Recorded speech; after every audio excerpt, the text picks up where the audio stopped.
Here's a topic I think a lot of people can relate to. Talk to a single adult, and most will tell you when questions about their dating status come up, they feel like heading, walking, running for the door. So today, strategies for well-meaning moms, grandmas, sisters, even friends on how to talk to single adults about dating. Dating coach Michelle Barnum Smith has some do's and some don'ts for friends and family of single loved ones. Great to have you as always. I really like this topic because I've lived through it, right? And I think everybody knows someone who, hey, it's natural to want to know about the inner workings of your life through conversation. Relationships are a huge part of that. Let me ask you this though, why do family and friends feel the need to get involved and maybe even go too far and help with someone's dating life? You know, I run into this situation all the time. Well-meaning parents, friends, siblings of amazing single people, they see that single person in their life and they're just baffled. That person is usually well-educated, has so much to offer, is attractive. They give me the list of this person is so amazing,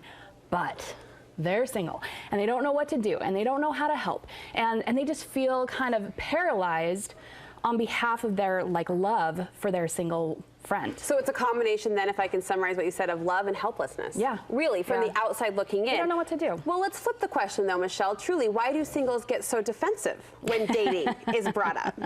Well, I mean, the reality is if that person is in their 20s and they're getting asked about their dating life, they're probably a little less defensive. But after a while of getting asked over and over again, especially if they've been at it for a while, it's kind of like rubbing salt into a wound. It's not like they don't know that they're single. It's not like they don't feel frustrated that things aren't progressing and moving forward. And I spoke at a singles conference recently, and one of the attendees said, you know, my sister came up to me and she's like, I know why you're not married. It's because something's wrong with you. Oh, stop. No. Right? No. And I know that I experienced this. Maybe you experienced this in your time too, that there was just kind of this expectation of like, well, if you're single, there must be something wrong with you, right? So there's a hint there at an underlying insecurity or weakness, maybe? And I think we all know plenty of married people, there's lots wrong with them too. So it's like being perfect is not requisite for being lovable. Well, let me ask you this. What about the simple question, are you dating anyone? Does that tap into that defensiveness that we're talking about? Are you dating anyone? I think that there is an opportunity for a conversation around it, but I think more often than not, what singles want is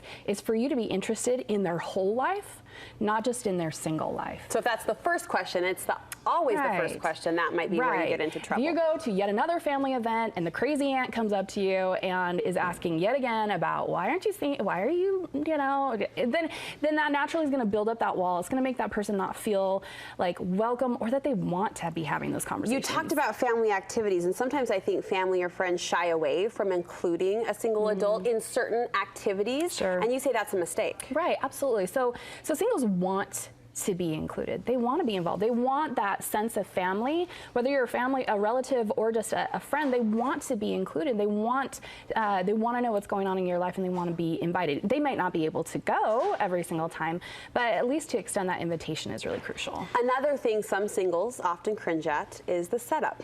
The setup. I know someone. I have this cute guy who would be perfect for you. You're single. It's perfect, right? Is that a bad idea?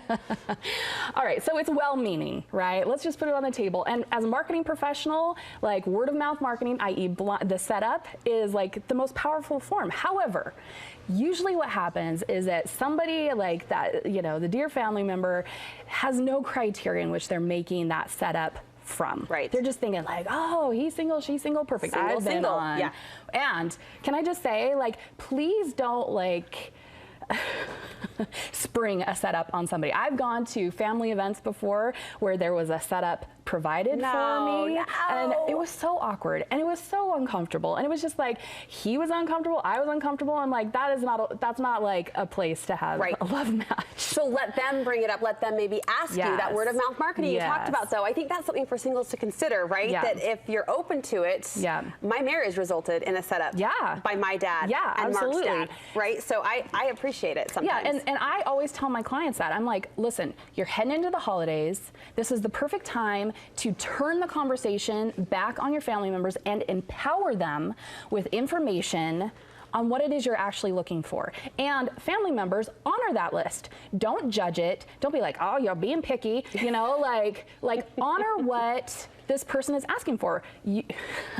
They're asking for a reason. Yeah. They've had life experience. They've had opportunities to date and to know what it is they want. So honor that list. And if you can't, then don't set them up. I love that. Don't assume all singles are a match. Honor their criteria. It's there for a reason. Finally, you say show singles the love that you want them to find. How so? Right. So, you know, it comes down to that feeling of desperation or helplessness that you feel. You just want them to feel settled. You want them to feel that love and that companionship, that understanding. Well, guess what? You can provide all of those things. Now, nothing can replace the love of a spouse and the role of a spouse, but absolutely you can provide that companionship. You can go house hunting with them.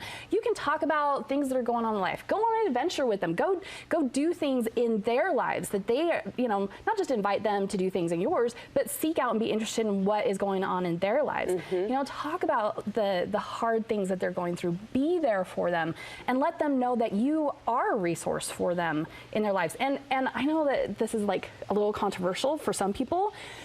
Single people don't get enough touch. Huh. You know? Yeah.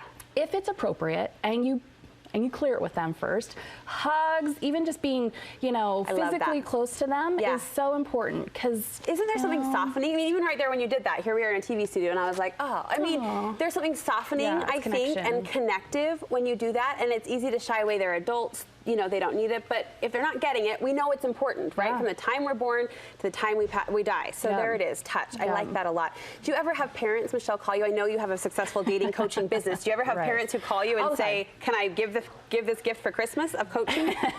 Yes, and I do have some criteria with that. You know, when it comes to coaching, I don't care who pays for it, but at the end of the day, the single person is the one who actually does the work. Right. So what I say is, like, don't surprise somebody with a coaching gift. Here, I bought you. Are you kidding? Like, you look overweight. Here's a gift of a personal trainer. Talk about an insult. No, right, no. Exactly.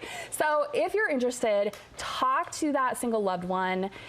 Clear it with them. I'm happy to do kind of like an introductory coaching session to see if there's chemistry between me and the single person, if they're willing to do the work, because it is work that I require of them, you know. So that's usually my process. Is I don't care where the money comes from, but by all means, clear it with the person first. I love how sincere you are about it and thoughtful. Thank you so much for helping the rest of us. We appreciate it.